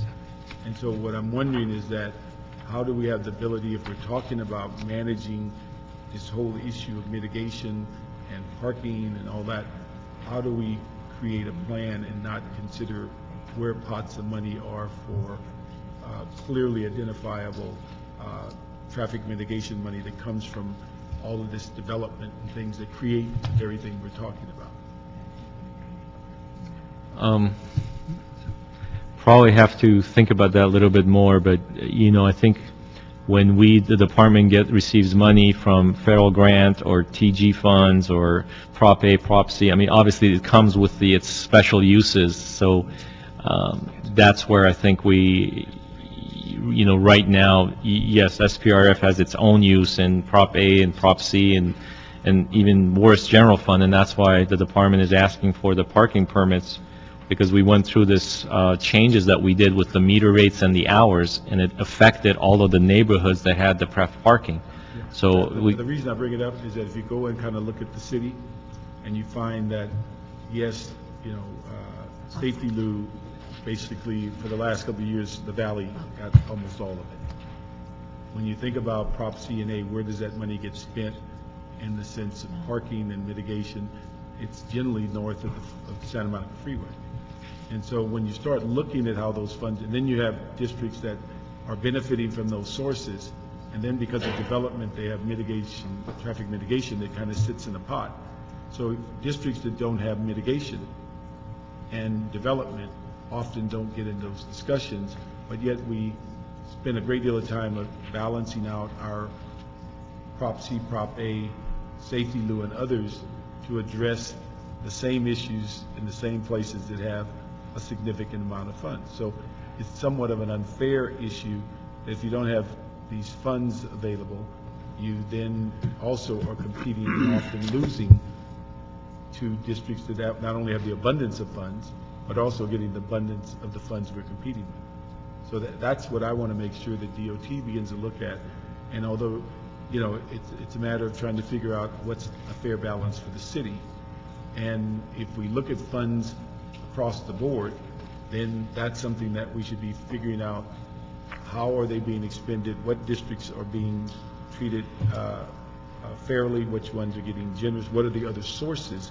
Because we can't just blindly allocate C and A money and measure R money and bicycle money and forget that there's these other pots that we're dealing with that no one else has access to. So that's what we need to figure out as we move forward, that how do we bring that into the discussion? Okay. I'll look into it. And I have a couple, but I'm going to save a lot more when it comes to transportation. But just unless this is a typo and you already mentioned it, on page 7 of your report, You have budget breakdowns for each year. FY12 is 49 million. FY13 shows a net revenue of 6.7 million. Yeah, that's correct, Councilmember. In that particular year, there is a significant increase in some spending. So, and we're looking at making a significant investment in some capital expenditures that year, which is why the net revenue is lower.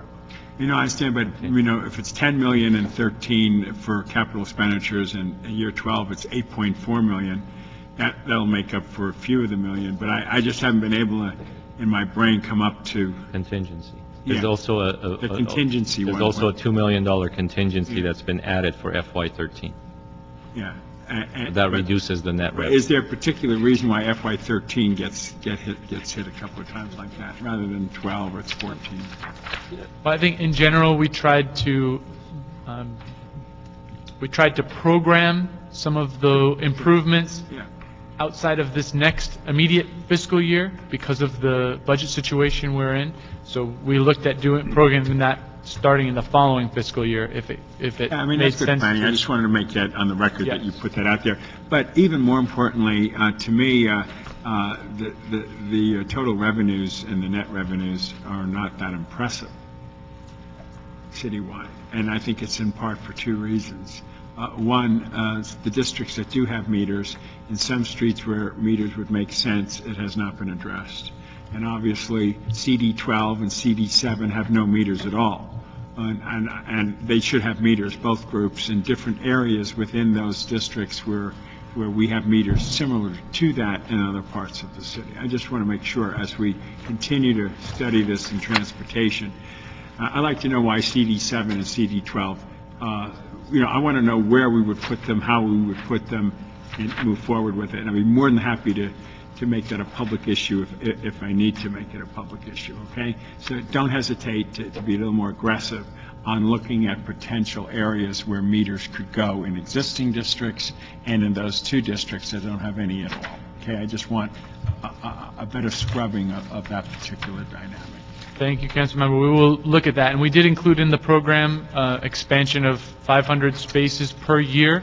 Yeah. Moving forward, we have, as you may be aware, an outstanding list of requests where people have been waiting a long time to get metered parking as a solution for their area. Oh, wow. So but we first needed to look at our existing supply and get that working. Yeah. And we really have that now on the right track. So we're looking now at expanding and addressing some of those prior requests. Those prior and then requests, do you have any sense of how many we're talking about in those prior requests? It's at least 500 spaces at this point. So we're actively working on that now to move forward and make progress. You get a smile on me on that because, frankly, I think we need to be very active and put a lot more meters out there and capture a lot more money. But I would also like you, it's not in your program, but I want to report back in transportation, has to do with the city's parking lots at Venice Beach. Back in the Wen day, somebody gave it to the county. We have no idea how they manage it, and yet we're getting bills right now for future aspects from the county in terms of cost for this and cost for that and cost for other. We got a fresh new letter the other day. And frankly, I've asked our city attorney more than once to take a look at how we can take back our parking lots and how we can control it. The reason I would like to take them back and control it is twofold. One, I think we can do a better job of managing it than what the county has done. And two, I would like to put money back into Venice, which looks sometimes like a shanty town in some areas, when it is the number one, if not number two, number three tourist attraction in California. And yet, we don't get any money from those meters and those million people a year that go back into, I would love to put some old street lights up like they do in Pasadena in some neighborhoods. I'd like to do a lot of other things to give Venice the class that it deserves, that it had at the turn of the century. But part of my ability to do that has to do with getting a look at the parking lots that are city lots. I mean Dockweiler, and I mean going up to the Venice Beach areas there and up to Will Rogers at the end of my area.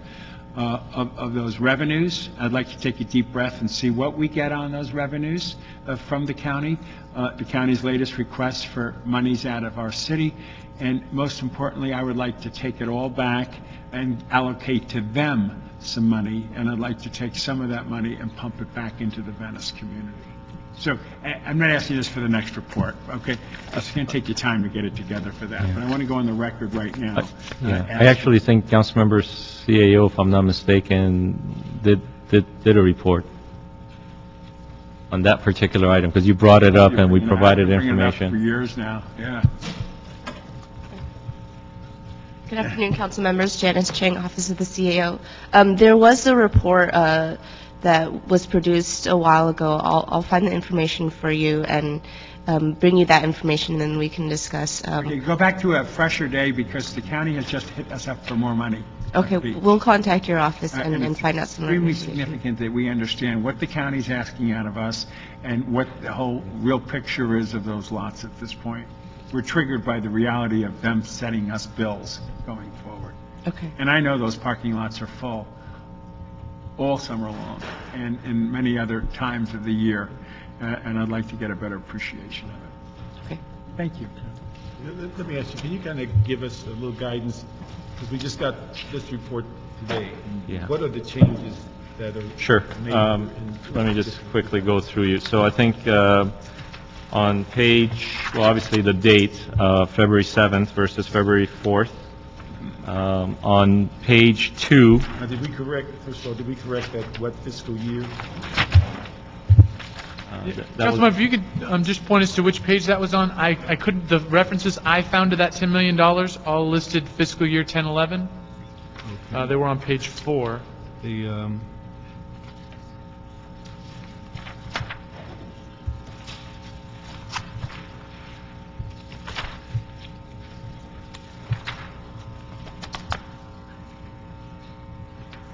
Well, if you don't see it now, when we we'll get find to it. I know it's in my notes, but I'll find it in the Yeah, report. there certainly are a lot of details, and we did our best to get the facts accurate, but there were some last minute. Okay.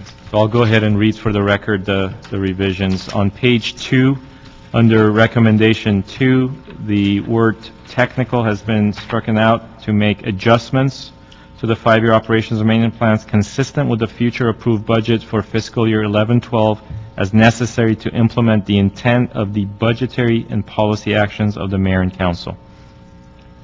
On page 6, there was a typo in the last paragraph under 5-year plan financial summary. Again, all changes are bolded and underlined in the new report. Line 3 read 7 parking structures. It should have read 9 parking structures, and then parentheses should have read 7 instead of 5. Those are the current parking structures that are... What now? I'm sorry? Page what? Page 6, last paragraph, 3rd line. Okay, I'm looking. It was a typo. There are 9 parking structures being considered for P3, and 7 of them are under the purview of SPRF. On page 7, towards the middle of the page, the original report said that there was no projections made in parking revenue for increased parking rates. We've corrected that to read that also projections were made in parking revenues as a result of an increase in parking rates for the 7 off-street parking structures being considered for the P3 initiative using the CAO's revenue projections. So you just took that directly out of the P3 report that they talked about? What was the part where they talked about alternatives? If we didn't go P3, we could raise the rates ourselves? Correct. The same rates that was before you earlier. On page 8, we talk about the second paragraph where the key person was eliminated, and we're asking the position is requested to be reinstated in our proposed budget. And basically with that and others, you're basically looking to put personnel that are involved with this process in as a special fund? As a special fund. So that they would... Because it would be 100% special funded. If the parking permits goes under it, then it's 100%. And again, you're talking about over $68 million, and it needs somebody at the helm. I'm doing 3 jobs already. The one thing I think is, are you finished, because I have one other question. You finished with the corrections? Let me just, I believe there was, There was one other below that regarding a parking meter technician supervisor position that was going to be added, we proposed to be added in fiscal year 2013, and it originally stated added each year starting in 2013, which was a typo. it's just one, So we struck that out. yeah. There's just one being proposed. And then in the Appendix A, page 12, under staffing, again, we added restoring one principal transportation engineer that was deleted in FY 10-11 budget. And those are all the changes. We provided the revised original to the clerk as well as a PowerPoint presentation. The one thing I think in looking at one of these that you have with the chart that shows the, I think it was your PowerPoint, I think chart,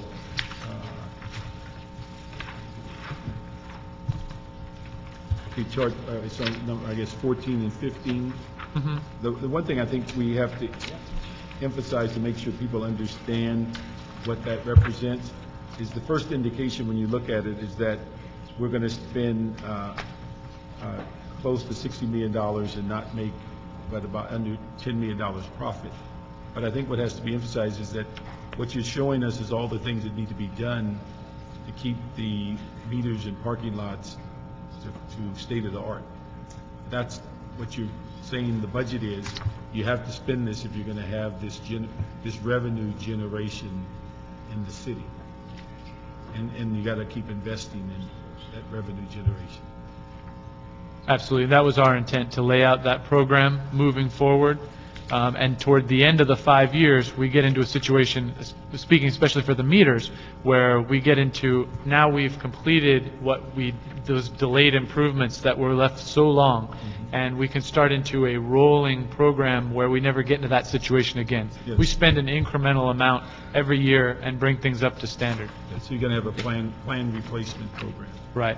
Yeah, and then, Councilmember, on the Appendix A, which starts on page 12, is the detail that we tried, again, not to get into the detail with the PowerPoint, but it talks about within each one of those operations, what are some of the assumptions and some of the changes within, more detail, I think. So it's in the report. We, obviously, for sake of time, didn't go through it one by one.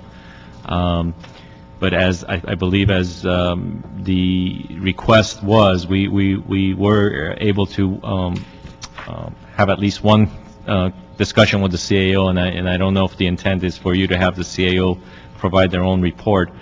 So we began that work. Again, this thing kind of happened at the last minute, and we were not able to provide it in a timelier manner and get really feedback from all parties and stakeholders. So this was, again, our first attempt.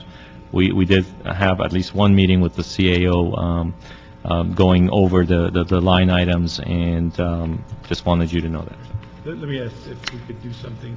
If we can schedule this for a joint budget and finance and T committee, but in the interim, we'd ask LADOT to take a moment and try to brief those members of the committee on the revised report so that people are aware of what you're doing.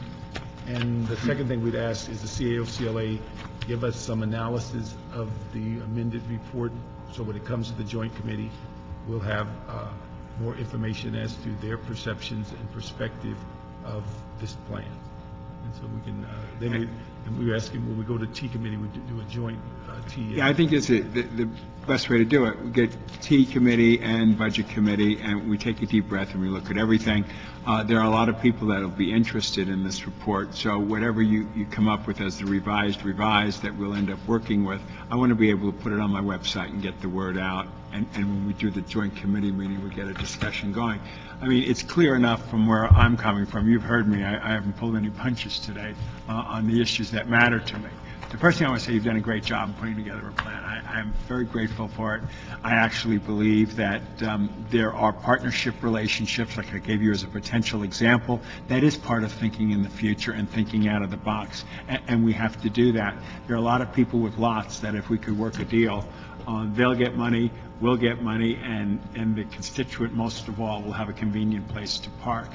We're in the process of doing one of these smart parking analysis surveys in our district, but I get to know my district now after almost 6 years, almost every street. I go everywhere, and I can tell you that the number one issue they always bring up about the meters is money coming back into their local area there to assist them in various ways, and how we get creative on that strategy going forward. For instance, the 115 parking spots we're putting on Electra now, which thank God you guys stayed so strong and with me. We took it through the courts, and I think we'll have this whole thing done, and we'll have 115 spots. But the moment those meters go up, I can tell you that my constituents will be a big deal. And I have said to some of them already that there'll be no more meters in this neighborhood unless a piece goes back to the neighborhood. This particular project has a timeline that is way beyond that particular thing. I just want to get going and move on it. But I think we can find receptivity on the part of the community if they know some of it's going back. I had an anecdotal story up in the Brentwood area on San Vicente, where some businesses have claimed that by moving it up a couple of hours, they've lost significant business. And by putting meters on Sundays, some have had shut down on Sundays. And they came to me most recently at a homeowners meeting I went to. So some of it's sketchy in some areas, most of it works well. But frankly, I think what you've done here is a great step, and it will help us get a better handle on it and a better picture on it. But I think as we get ready for this spring's budget issues, a lot of these things are going to be a lot more significantly critically viewed by everybody. So this joint meeting will be a good exercise for all of us. In part, I don't want to see a single person furloughed, laid off, or whatever that is a revenue generating. I mean, and especially special funds, 68 million coming in. That 68 million is so critical these days that anything we can do to accelerate new meters, anything we can do to accelerate new locations for meters, and wherever we can do partnerships with private sector groups is just a big win for everybody. So thank you. Thank you, council members, and we'll work with the CAO, CLA, and we'll provide whatever information, and hopefully we'll have this meeting soon. The CAO away from changing the definition of surplus. We're the technical experts. Yeah, isn't it part of the technical adjustments? Yeah, those technical adjustments. $119 million. Okay, thank you very much. Good, and we thank you. And we'll see you, and we'll set something up, joint committee.